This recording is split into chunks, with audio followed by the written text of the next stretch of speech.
Ramadan special আজকে আমি খুবই অল্প সময়ে একটা ইফতার রেসিপি বানিয়ে দেখাবো। আসসালামু আলাইকুম, সবাই কেমন আছেন?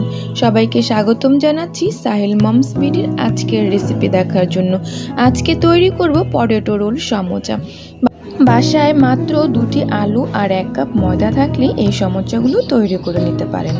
আমি এখানে 2টা আলু সিদ্ধ করে গ্রেট করে নিয়েছি। এখন দিয়ে দিব 2 টেবিল চামচ পেঁয়াজ কুচি, দিয়ে দিব 2টা কাঁচামরিচ কুচি, 2 টেবিল চামচ ধনেপাতা কুচি, 1 টেবিল চামচ ক্যাপসিকাম কুচি, হাফ চা চামচ গোলমরিচ, হাফ চা চামচ ভাজা জিরার গুঁড়া, হাফ চা চামচ চিলি ফ্লেক্স, সামান্য পরিমাণ দিয়ে দিব অরিগ্যানো, দিয়ে দিব 1 চা চামচ লবণ, 1 চা চামচ চাট মশলা আর দিব মোজারেলা চিজ।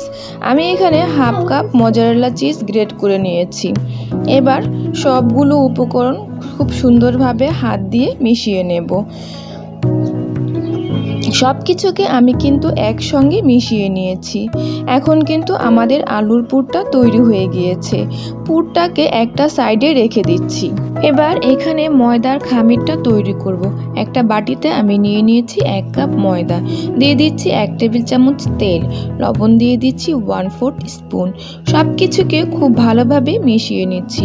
ময়দার সাথে তেল এবং লবণ ভালোভাবে মিশিয়ে নেওয়ার পর এবার নর্মাল পানি অল্প অল্প করে দেব আর ভালোভাবে মেশাতে থাকবো। এইভাবে করে সফট একটা ডো তৈরি করে নিয়েছি। নর্মালি রুটি পরোটা তৈরি করার সময় আমরা ডোটা ঠিক যেভাবে তৈরি করি এই ডোটাও কিন্তু সেইভাবেই তৈরি করে নিতে হবে। ডোটা তৈরি করা হয়ে গেলে এবার আমি এই ডোটা দিয়ে রুটি তৈরি করে নেব। সামান্য ময়দা ছিটিয়ে একটু ভারী করে একটা রুটি তৈরি করে নেব।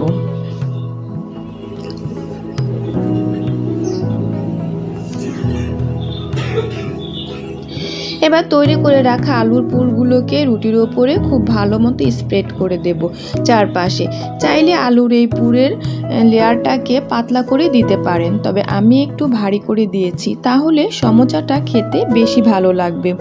এবার এই রুটিটাকে আমি চিকন চিকন করে কেটে নেব। কেটে নেওয়ার পর একটা সাইড থেকে একটা লেয়ারকে গোল গোলভাবে ঘুরিয়ে নিচ্ছি।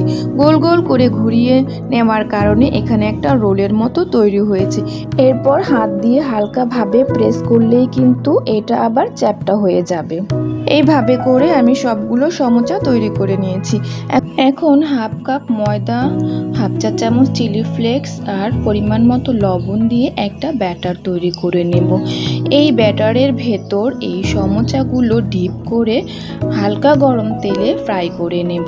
চুলার আঁচটা অবশ্যই লো টু মিডিয়াম হাইটে রাখতে হবে, তা না হলে কিন্তু সমোচাগুলো পুড়ে যাবে।